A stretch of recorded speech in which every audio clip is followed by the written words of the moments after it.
Aloha and welcome to the Groundswell Marketing Podcast, where I connect you with outstanding humans and sustainable ideas. Today's guest is Jeff Cochran.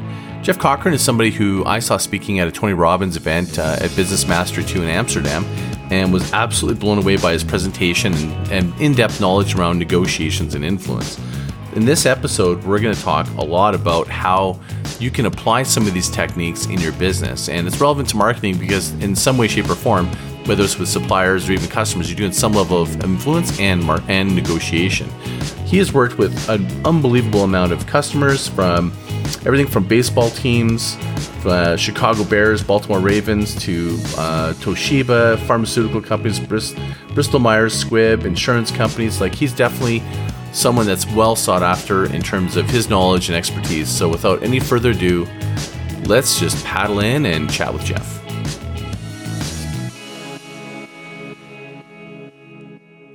So welcome to the show, Jeff. Well, thank you very much. Thanks for having me. You bet. All of us that were in the audience after your talk, I think we had 2 days with you where you talked there a couple of times with us. And each time, I think everyone's response was the same, was just like, wow, like your practical applications and your talk were both riveting. Like, they're super funny. You're a funny guy. But it was really interesting in terms of how to break down, how to negotiate. And I thought maybe for the audience sake, to get people sort of warmed up and we can kind of connect them what this has to do with marketing is, let's talk about what is negotiations. Right. Well, and I think that's one of the, it's very easy for organizations to look at negotiations very academically. Let's study the biggest merger and acquisition and talk about it in terms of negotiations. But I think one of the reasons that the programs we put on are compelling is because we try to tap into the human element, which is, negotiation is anytime you're trying to get somebody to do what you want them to do rather than what their natural tendency is. We're negotiating. We negotiate with our children. We negotiate with our peers. We negotiate with, all to strangers every day. And so I think our approach of looking at it as a universal skill and a universal need to be a better negotiator allows us to connect better with audiences when we talk about the topic. Right. And what are some of the examples that you would have where it's not conventional, where someone's maybe would typically think of negotiating, like you said, like in a business contract or sales? Where are you seeing innovative ways where people are negotiating that most people may not think of, but realize that they are negotiating? They just don't know it. Sure. I think one of the things is we spend a lot of time talking about collaborative negotiating, win-win. And one of the areas where we see that people don't always have the right mindset is trying to come up with negotiations and solutions to negotiations where the net outcome is a win for both sides. We see people don't think of it as negotiating when you're negotiating with your children because, in that case, we don't see a net sum. We want our children to do well. Our children presumably want to do well for their parents. So is that a negotiation? Yeah, it's absolutely a negotiation. If you approach negotiations with that win-win mentality, where both sides do better as a result of interacting, well, then that's a negotiation. It's a non-traditional area of negotiating. Okay, so that's describing it.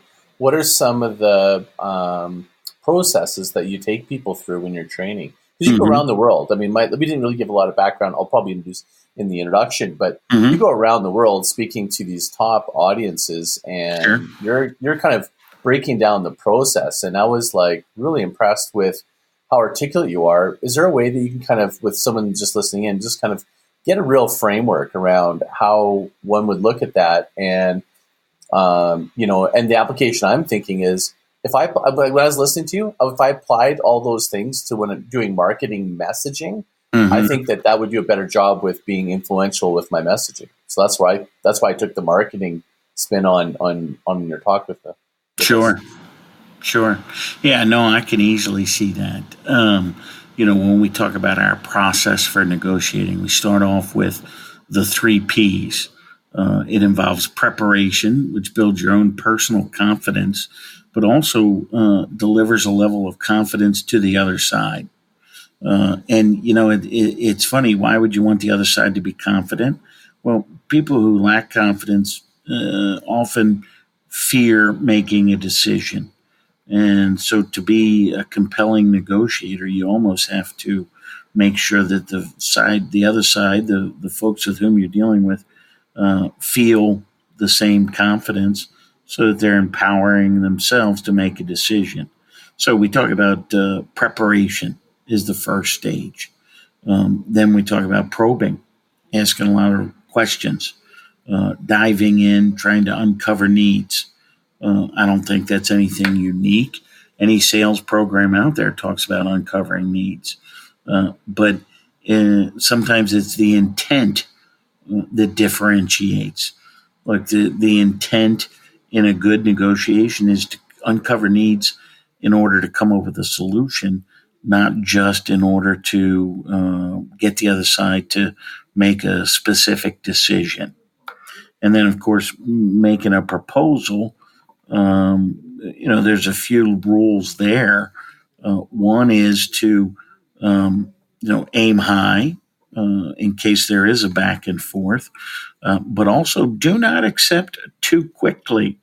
Sometimes we accept too quickly and the other side has a sense of winner's remorse. So let me give you an example. I had a colleague recently, and the colleague, he had 2 daughters, and he had made a deal with both the daughters that year 1, he would take the older daughter to camp. Year 2, it would be the second daughter's opportunity. Well, year 2 comes along, and the first daughter had such a good time at camp that she wanted to go again. Probably a circumstance, folks can imagine.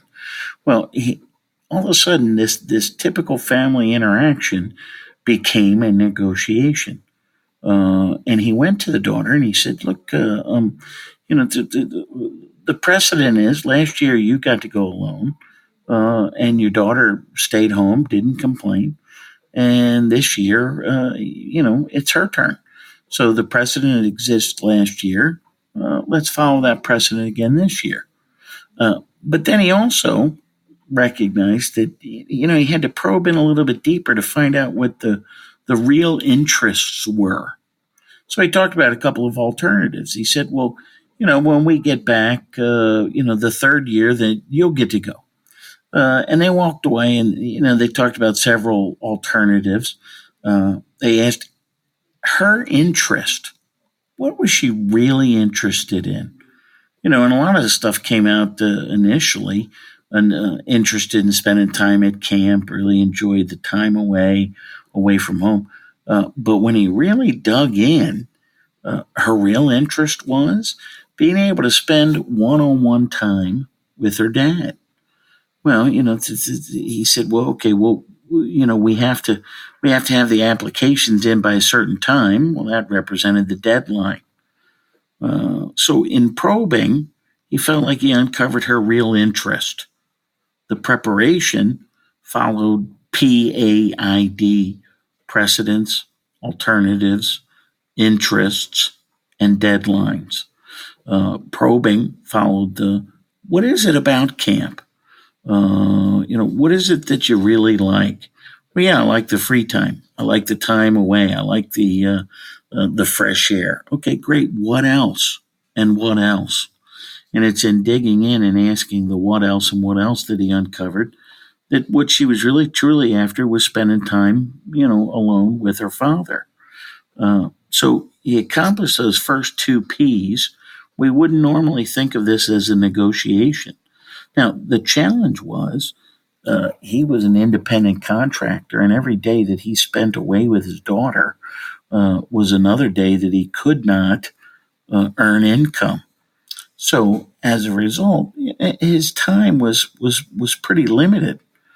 Well, he came up with a proposal that accomplished some of their needs. He suggested that the next time he go away on a business trip, not necessarily camp, but on a business trip, that he take his daughter with him, with the proviso that she worked and acted as his intern and assistant.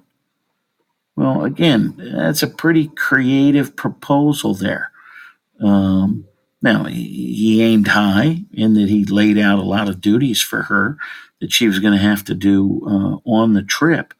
But I think that's a great solution and a great example of a non-traditional negotiation that uses a lot of the tools that we would talk about for a negotiation. Wow, that's a great story. So what about many of us here have businesses and you're negotiating contracts with suppliers and there's multiple stakeholders that you have to influence to persuade, and you're ultimately usually a point person for negotiation, but there tends to be more people involved that you don't directly interact with. What are some of the strategies that you have to kind of help with that? Right. One of the tools that we talk about is, sometimes people will use those people who are not at the table, those outside stakeholders, and they'll use them as hostages. That's what I feel sometimes. You're in a negotiation, you're like, hey, we should do this. And they go, well, Larry won't like that, so I'll have to get back to you. And then the whole thing stalls because you got to wait for, quote unquote, Larry. Yeah, that's a great example. So that one of the things that we talk about is, one of the tools when we talk about probing is hypotheticals. Because people will often point to Larry, quote unquote, as the gatekeeper or the higher authority. Well, can we go back and say, well, hypothetically, if Larry were here, what do you think he would say? It allows the person to speak a little more freely about their doubts and their concerns, but being able to put it in the voice of Larry. They'll also, another one we talk about is saying, okay, well, if Larry asks your advice, hypothetically, if Larry were to ask your advice, how would you describe it? What would you advise him to do? The odds, really the odds being that if someone's, if they're not going to advise Larry yes, what are the odds that Larry's going to get a chance to even say yes? So if Larry asked your advice, what would you advise him? That's going to be completely up to Larry. I know, but if he relies on you as a barometer, what are some of the things you might say? How about this? Let's take Larry out of the equation for a moment. Hypothetically, if it were your decision right now, do you think it's valuable enough to move forward? I don't know. I still have to talk to Larry. No. I'm just saying, if it were your decision, well, it's not my decision. If it were, that hypothetical can be very empowering. Yeah, and it isolates who's the decision maker and where the weight is. Am I right? Well, and it takes away the ability to avoid expressing an opinion. I always tell the story. I like to shop for flat screen TVs. I don't like to buy any because I'm too cheap, but I like to shop for them. And when I finish shopping, spending about an hour getting the store clerk to show me all the bells and whistles, I say thank you very much and start to walk out. And the clerk will always say, well, do you want to buy one? And I use a negotiation tactic, and I say, I'll have to ask my wife. Well, do I really have to ask my wife? Well, in this case, yeah, I probably do. But the bottom line is, I use that because I don't want to be the person who says no. So the clerk should turn it around and say, if your wife was here, what would she say? Using that hypothetical to get me to give a level of commitment that I wouldn't normally give. Doesn't mean that I still don't have to go back and ask my wife, but at least I've made my intentions clear. Wow, that's great advice. If you're trying to develop, like, say, a supplier relationship, and you're trying to it's a fixed contract, we'll say, and you're trying to bring down the price, like you're trying to change something about the relationship that you've already previously agreed to, and you want to go back and you want to renegotiate. How would you go about it? Is it the same process? Yeah, I mean, it's the same process overall. The only thing that's going to change is, look, when we talk about preparation, one of the first things we look at in the preparation is precedents. What has gone before? Well, the first precedent that the other side is going to look, anytime we go to change the deal, the first precedent that's going to come up is the status quo. So we have to be prepared for and able to combat that argument. Look, you and I have a deal and you're going to pay X over 2 years. Well, after year one, I go to you and I want to change the deal. Well, the first thing you're going to tell me is, look, the precedent's very clear. This is the deal we have. So I have to come back with precedents that make a compelling argument for this to be to your advantage. Look, these are deals we've altered in the past. This has been the outcome. Look, this is what the deal was. However, these have been the parameters that have changed. Look, precedents alone don't always win the day, but they do build your confidence up as you negotiate when you're the master of the precedents that exist.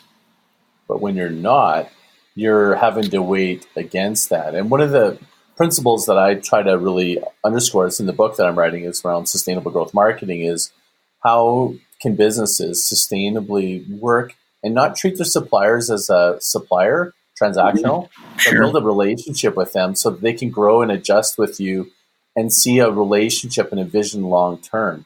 And I feel like negotiating is like right in there. Like that's such a key skill to help with that. Everybody always looks at the customer and the acquisition, but I feel your supplier and your relationship network of people that work with you is being critical, because as things change, you want to have some flexibility and some dialogue. And I feel like, especially after all the things that you showed me in terms of like how to make people malleable into your way of thinking, and it's a win-win for both of them, that's where I see, what you're teaching and some of your ideas really having an impact. So what are your thoughts on that? Well, I think one of the things, when the supplier relationship, look, I think we too often, the challenge with the supplier relationship is not that the model doesn't work. It's that people quit early. So, and what I mean by that is, like if we continue to dig and dig and dig, we will find out where the mutual ground is, the common ground. So, for instance, I might have a supplier who, their number one goal is they want to increase their pricing. And I might be a user who wants to reduce my pricing. But those are prima facie values. What we really have to continue digging. Look, the supplier, they want better pricing, but they also want a long-term relationship. And they know that at a higher rate, they might get more per individual piece, but the relationship's not going to be sustainable because the buyer is going to try and find another source. Well, likewise, if you are the buyer and you continually try to knock down the vendor's costs and get the lowest price, eventually the vendor's not going to be able to sustain that level of delivery. And so one of two things is going to happen. You're going to have a drop off in quality, or you're going to have a drop off in the ability to supply what it is that you've contracted for in the beginning. So now what happens? Why does that happen? I mean, it sounds completely illogical, but the reason it happens is because people have short-term goals. So, the sustainability has to be, you have to partner with folks and create an environment where it's longer-term goals. Right. Is that something as simple as just communicating what those goals are and how they align with each other, or what are some of the things? Yeah, well, sometimes, and sometimes it's you finding the right partner. Look, if I am a mid-level procurement officer, you might not be able. I might not have the holistic outcome of the company as one of my goals, and yet it behooves me as the seller to make sure that I'm helping with the long-term holistic goals of the company. Well, you have to find somebody in the organization who shares those goals. And it's not going to be a mid-level procurement officer. It's going to be somebody at the C level.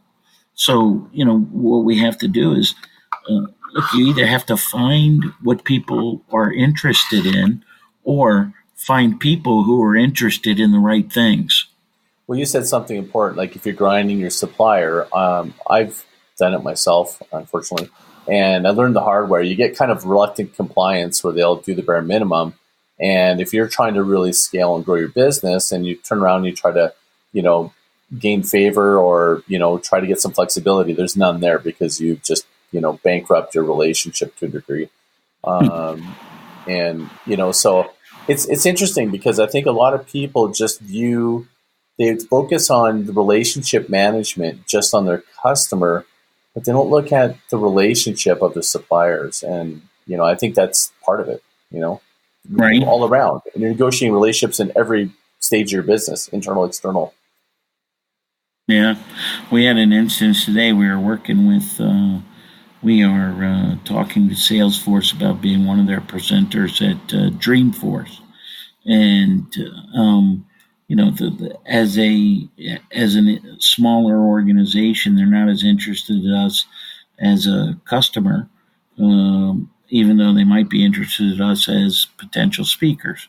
But we have a partner who is a substantial customer of theirs. They have a global account management team that uses Salesforce. So we contacted them, and by coordinating everybody's schedule, we were all able to get on the phone. But it was interesting. We are a vendor to this organization that has global account managers all over the world, and they were very eager to help us in our pursuit of landing a speaking engagement at Dreamforce. Why were they willing to do that? Well, because we have not squeezed them. The times that they have been forced to squeeze us, we've been very creative at coming up with added value for them that cost us very little, and we've worked very closely together. Well, as a side benefit, one of the things that they want to see at Dreamforce is co-presentations with subject matter experts as well as practitioners. So, as an individual, some of the people we've dealt with here are going to be able to enhance their resume significantly by presenting with us at Dreamforce. So, it really is about the relationship. It's not a personal relationship, but it's a far more creative professional relationship than you might expect. So that's negotiations. There's also another area that you and I talked about that I was keenly interested, and this is actually the big topic that we were originally talking about when we talked, which is influence and persuasion. Right. Influencing without the authority. And you had this sort of Aristotle or something like that sort of framework that, sure, if I recall correctly. Can you kind of walk us through that? Because I think let's just shift gears because negotiation is the art and science of persuading. Now digging deeper, how do you create influence and persuasion? Sure. Because I think this will speak even deeper to all the different connections within marketing and the business. Yeah, that's we differentiate the two. Negotiation implies I have something, you have something, let's work out a deal. Influencing is often when you don't really have anything for the other side, but you still want them to take some type of action. So, as you said, we borrowed the information from Aristotle, figuring two things. One, that nobody's come up with anything new lately, and two, how can you go wrong with Aristotle? So if you read, if you read some of his works, Aristotle put forth ethos, pathos, and logos. Ethos is all about your beliefs. So are you believable? Can you build credibility? Pathos is all about your emotions, engaging emotion. Can you get someone emotionally invested? And then logos is logic. And he sequences it in that order: ethos, pathos, logos, credibility, emotion, and then logic. And it's the exact opposite of what we often believe is the way to persuade people. We often think, well, I'll show them the evidence. I'll give them the information. And, people don't care about the logic. They often hear the logic, but they make decisions emotionally. And they're emotionally invested only if they believe in you. So what Aristotle did, he said, look, first thing you need to do is establish credibility. After you establish the credibility, engage their emotions. And then after you engage their emotions, it's only then that you can trot out the logic to help push them over the edge. We added on one piece, which was facilitate action, because we think that, as great as Aristotle was, he didn't sell a whole lot.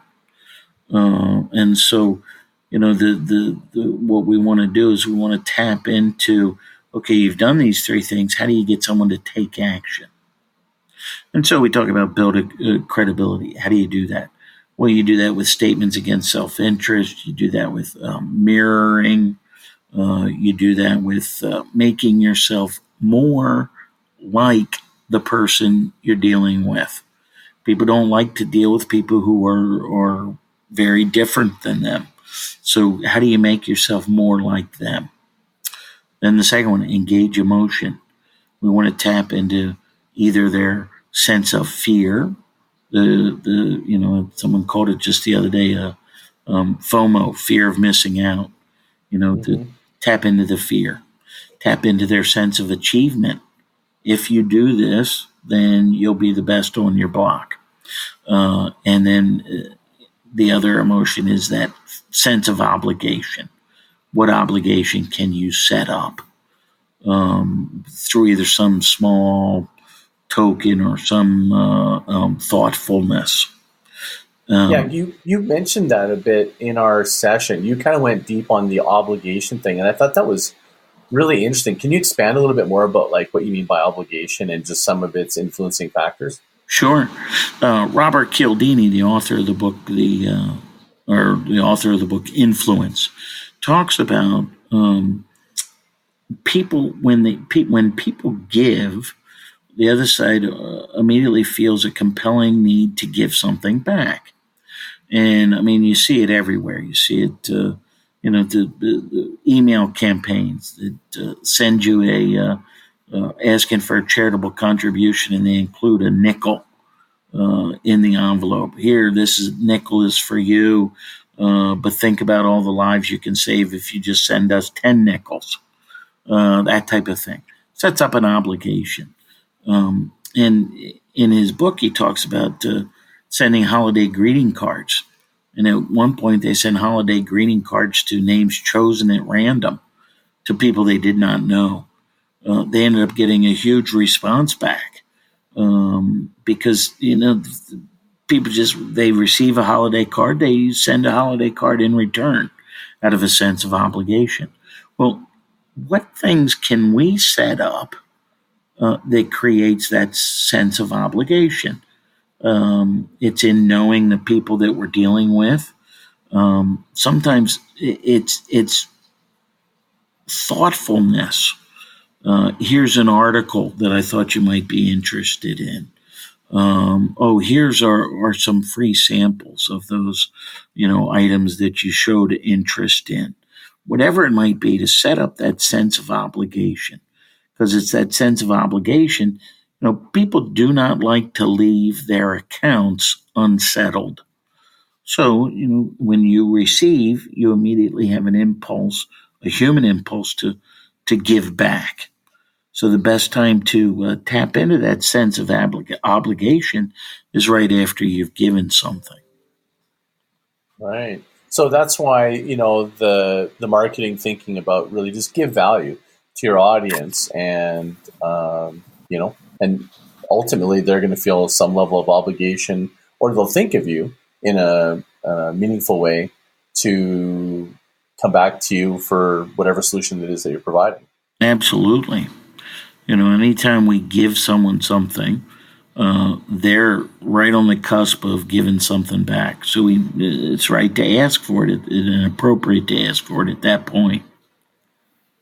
Interesting. Yeah. So ethos, pathos, logos. And then logos logos is demonstrating the logic, talking about social proof, talking about demonstrated proof, with white papers, that type of thing. And then finally, communicating logic. If if this goes logically, this is what the outcome would be. So why do you think people start there? I mean, I think I naturally do just as a guy, but I know that saying, people don't care how much you know until they know how much you care. So it starts first with some sort of connection and respect, right? Is that what you're saying? Sure. I think people immediately go to the logic, one, to save time. And one of the things that they want to do is they want to prove that they're an expert. Let me show you that I'm an expert in this topic. But the challenge is, again, we would rather look. Why is doctor's bedside manner so important? I don't care if my doctor's a son of a bitch. I want the guy who's the best doctor. And yet, bedside manner is consistently how doctors get ranked. Well, in fact, there's I just heard this on a podcast or something, that if doctors spent a couple of minutes building a relationship, I think it was like 5 minutes of just having dialogue, they decreased their chance of getting sued by like 80%. It's like crazy. Isn't that crazy? People they have a relationship with. Yeah.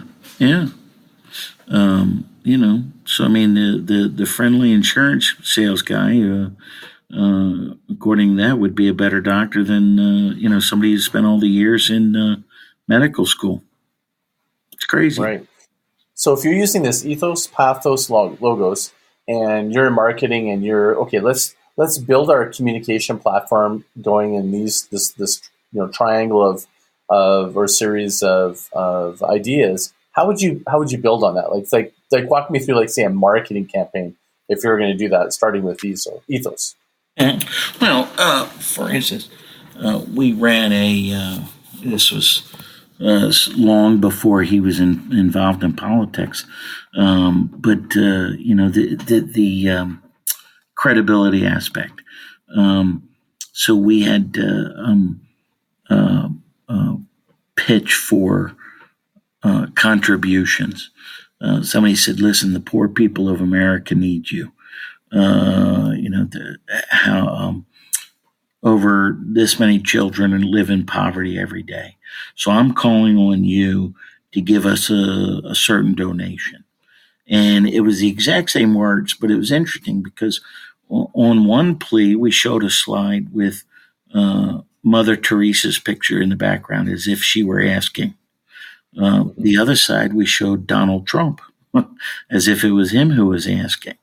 And so you know, just tapping into those different personalities skewed how those words were perceived.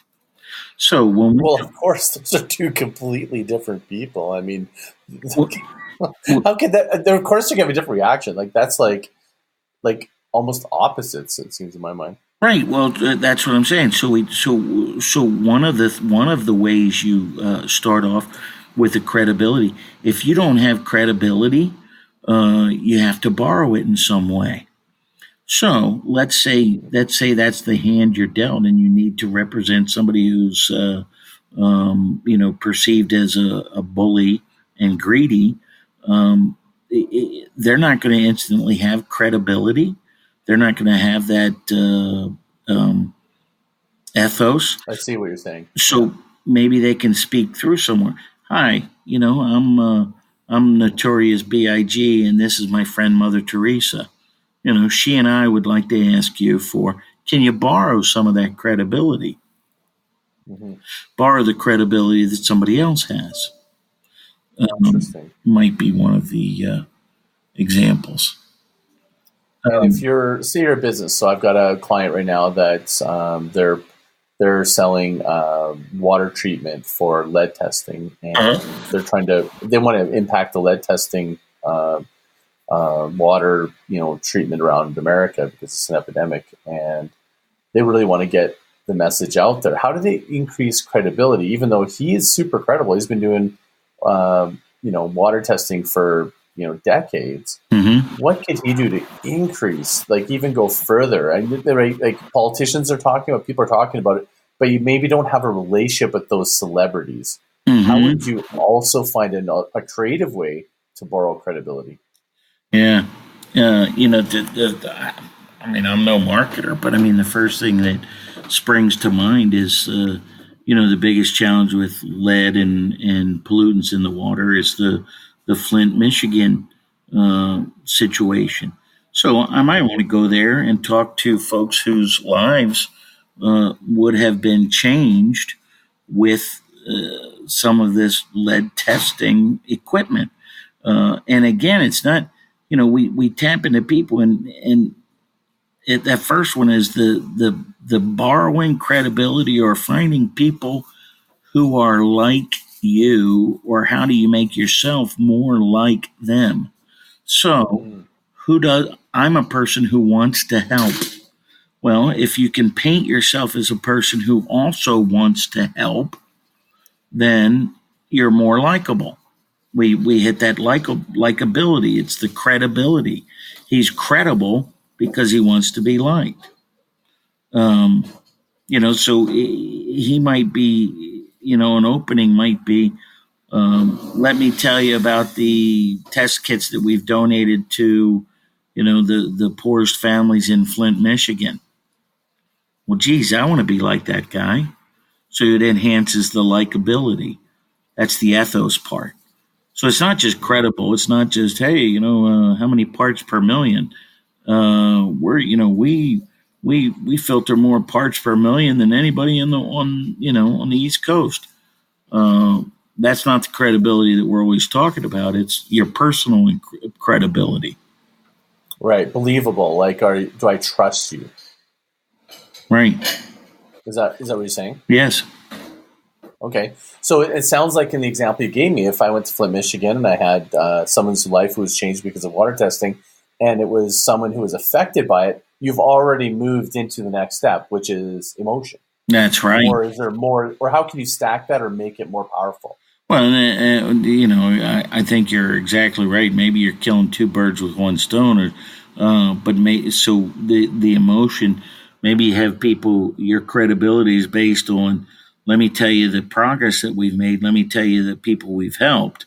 And then maybe the flip side, because the emotions are achievement. You can be the biggest helper ever. Fear, which is, look, if you don't do something right now, this problem's only going to get bigger. And obligation, you know what? We'll send us something and we'll send you. Or how about this? You know what? When was the last time you thought about your water supply?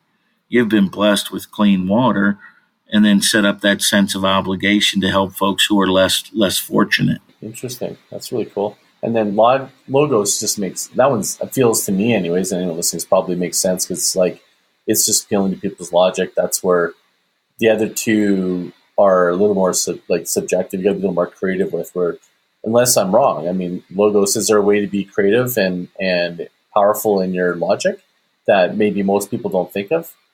Well, I think, we all know about social proof. People look around and see who else is doing it. People don't want to stand alone. What we don't always think of is the communicate natural consequences. If you don't, this will be the outcome. And then the other thing is, look, there's an old Dale Carnegie, one of the Dale Carnegie, when they teach public speaking, persuasive public speaking it's all about,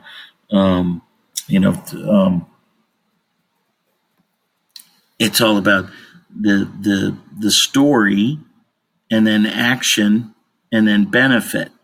So, when they say the story, experience, action, benefit. So the experience might be, look, when I was driving down the road, I was texting and driving, and, I hit a telephone pole. Okay. Well, that's the story. And then the action. So what I want you to do is stop texting and driving. And that's where a lot of people leave it. But they tack on, and the benefit to you is you're going to have a lot fewer accidents. So, I mean, the logic, I think where people stop short sometimes with the logic is they don't always offer the benefit statement. They let the people they're talking to connect the dots when you really have to spell it out for them. Right. So you just really got to spell the benefit. Now, on the emotion side, like, different people are impacted in different ways, right? Like, there's, not everyone's emotional response is going to be the same. Sure. How do you adapt to that? So you still got the same issue, but you're talking with someone who's just going to be moved emotionally to something different. What are some of the strategies for adjusting that? Yeah, that's a great question, because one of the things you may remember, one of the things we covered in Amsterdam was the personality styles. Right. Yes. You want to talk about that? That was actually really good. Sure. Yeah. So, and then look, there's a host of them out on the market. There's the Insight Group. There's DISC, DISC. That's what Tony uses, the DISC. Myers-Briggs. I mean, they're all out there. And but oftentimes they boil down to a couple of different questions. Are you warm and accepting, or are you skeptical and questioning? Are you loud and outspoken, or are you quiet and more reserved? So introvert, outrovert, skeptical, or overly accepting. And if you plot yourself within those two, if you form two axes with those two questions and plot yourself on that, you come up with, there's four basic, and I mean, I'm talking very basic, there's four basic types. Folks who are fast talking and skeptical tend to be in that quadrant where they don't like a lot of explanation. They are very demanding. Give me a noun, give me a verb. To those type of folks, they don't want to. They're less concerned about. They're more concerned about outcome and less concerned about people. Now, if you're over on where you're fast talking, but you are very accepting and warm, those are the people who are oftentimes salespeople, people who get excited about everything. They're excited about, the fact that it's Tuesday. They're excited about, and so they tend to mistrust people who aren't as excited as they are. You bring them the greatest thing since sliced bread, and they go, well, you don't seem excited about it. Well, because at the end of the day, it's just bread. But for them, if you're not excited, they don't buy in, because you should be at least as excited as they are. We also talk about people who are accepting and warm, but they are a little bit more slower to act, slower talking, more reserved. These are the nurturers. These are the people who, they don't make decisions quickly. They are more concerned about how it affects the players. And you know what? The outcome, not nearly as important. It's if you arrive at a meeting 10 minutes late, well, that's okay. I'm glad you didn't have an accident. Those types of folks. Right. And then finally, the very clinical accountant types are cynical and a little more skeptical. They also tend to be more outcome focused. So those folks are the folks who every statement you make, they're going to fact check it. They're not really sure that what you're telling them is 100% accurate. Well, you can adjust your style based on who you're talking to. And it does not mean you have to be a phony. And it does not mean if you're not excitable, you have to get excited. But it does mean you might want to include some excitement into your pitch, because that's what's going to appeal to the people you're talking to, if that's who you're talking to. So if you have a room of every single one of those people, I guess if you make a presentation, you can make sure there's one component that appeals to each one of them. But if you're like, say, in a boardroom, or you're talking to people, like, how would you?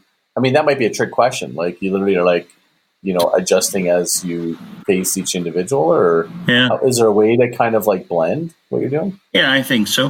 One of the ways to potentially blend is, look, as with everything, there's never an either or. Well, should you talk to this guy or should you talk to this guy? Should you present to this person or present to that person? Could you keep it short, or should you go long? The right response is a blend. Look, if you know who's going to be in the room, you can set things up ahead of time. If I know that I'm going to be dealing with people who are nurturers, I might send them ahead of time the agenda, along with how it's going to affect some of the people involved. If I know I'm dealing with the accountant types who need to crunch all the numbers, I might send them over ahead of time some of the numbers, some of the financials. If I know that I'm going to be dealing with some of the people who are very excitable and very outgoing extrovert types, I might include some things that they can look at while the rest of the group is focused on the conversation. So I don't think it's not that much different than good humor.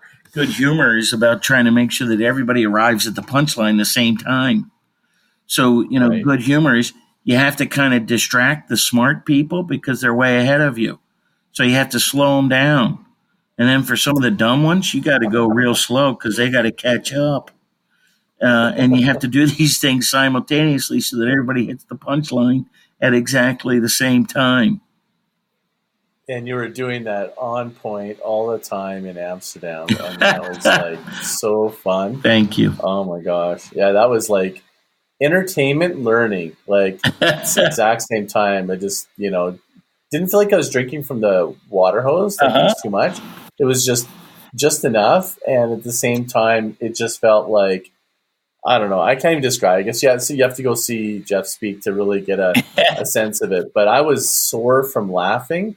And I had a head full of just like really great ideas, and I I think what I really like about you and when you present is you're looking at the world in a different way, and it's not about win. It's like the classic win-win. But the way you approach it and broke it down, and even on this call, how you're kind of breaking it down would leave more from the meeting or the presentation you had. I think for a lot of people, they don't go in with intent or preparation and they don't see it as a negotiation. They just think it's a conversation. Sure. And I think that's what you really brought, my awareness to. Going, how many times? I mean, maybe I naturally kind of bob and weave, but now I always look at it differently. Going, okay, what's my outcome? How am I preparing for this? And I just think a little differently. And I think that's something a lot of people, could really affect their business and their way of thinking if they kind of like follow with that as an approach to trying to influence people. Yeah, I've seen a lot of folks. The best outcomes occur when somebody's the best outcomes occur when the person who's the best prepared brings things to the table that you've never even considered. Preparation. Yeah. Right on. So you've been like a speaker with Tony Robbins for how long? It feels like it's when I was doing a little bit of my own research. You've been doing this for some time with him, have you not? Yeah. I tell you that I got into it originally because the original author of the book and my mentor, the first program where Tony wanted to use us was in Fiji. And he didn't want to go because it was going to take too much time off his calendar. So he convinced Tony that he should use me as a speaker. So I leapt at the chance. I thought it'd be great for my career and a lot of fun to go to Fiji. So I packed my bags and I went to Fiji. And while I was in Fiji, I was there for 5 days just based on how the flights worked. There was one flight from the U.S. and then there was one flight back. And, just the way the flight, you were kind of stuck there for 5 days. Now, there's worse places you could be stuck. Yeah. So Tony, who has always treated us very well, I mean, I'm in a 3-bedroom villa right on the water.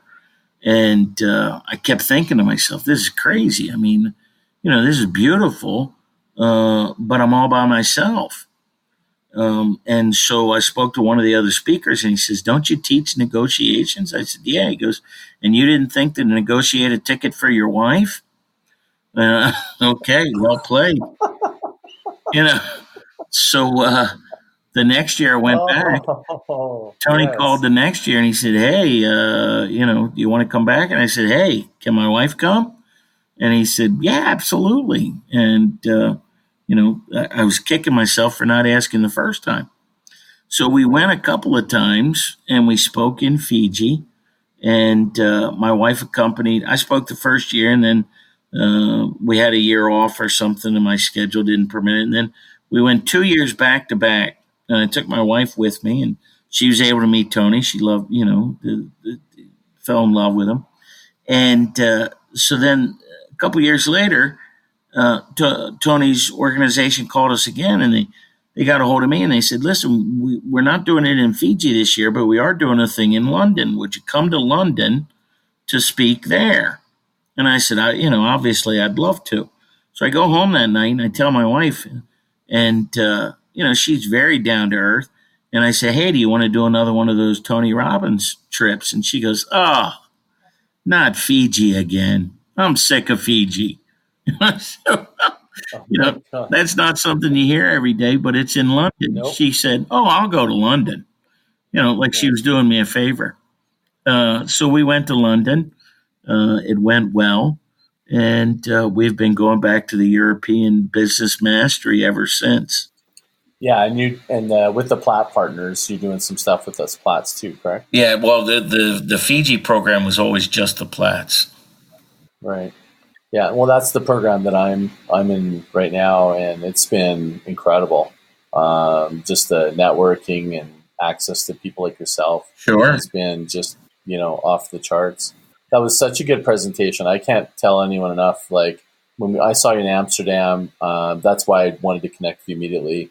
I feel like we're just getting warmed up. There's so many different things that you could dive into and talk even deeper about. But, for today, just getting a high overview, all I can say is that, anyone listening is you just go take a look up Jeff Cochran and his business.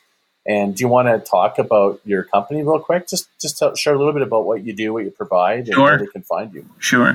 For about 25 years, we've been consulting and teaching negotiation skills to executives all over the world. And we were started by a guy named Ron Shapiro in the sports industry. He was a sports agent. In fact, he was consistently one of the top 50 most influential people in sports, according to the Sporting News. And for a while there were folks lobbying Ron to be the commissioner of Major League Baseball. Just through serendipity, Ron became my mentor and boss. And we spent a lot of years together traveling the roads, teaching negotiations, consulting. He's represented athletes, great baseball players. Right now he works with multiple NBA teams. Well, a couple of years ago, he was slowing down a little bit and sold the business to my partner and I, Andres Lares, and we continue his legacy. And that legacy is helping executives and companies negotiate better in a more collaborative way.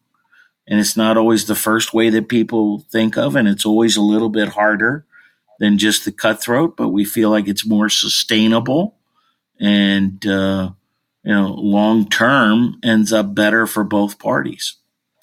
So we put on seminars at companies, we help individuals, and we coach negotiations, large and small. And it's interesting as all get. Absolutely gut-wrenchingly funny, but I love the exercise and the activities they had us do. And I was like, why are we doing this? And then you just brought it together at the end, and it just really anchors the ideas. Like, I just got to tell you, it was like one of the best presentations I've ever been part of. It was incredible. It was awesome. Fantastic. Thank you very much. I appreciate it. So real quickly, where can they find you online? Yeah, online we're at Shapiro Negotiations Institute.com. You can follow me on Twitter at Top Cochran. You can find us. Just Google Shapiro Negotiations, and you'll find our website. You can look at some videos. You can look at our team and read a little bit more about our philosophy. Well, thank you so much for being on the show. That was such a great introduction, and really happy we got to connect with you and share with the audience some ideas that'll hopefully compel them to do a deeper dive and connect with you directly and take away a few things and maybe improve their sustainable marketing strategies. So thanks again for joining us. We really appreciate it, Jeff. Thanks a lot, Scott. I appreciate it. You bet. Thank you, everyone, for tuning in to another episode. As always, please leave a review, leave a comment. Just drop me an email, scott@groundswell.marketing, and let me know what else you'd like to hear more of or less of. I really appreciate your feedback, and thank you so much for helping us trend so much on iTunes. I so appreciate all the current reviews we got, and look forward to our next episode. Until then, mahalo.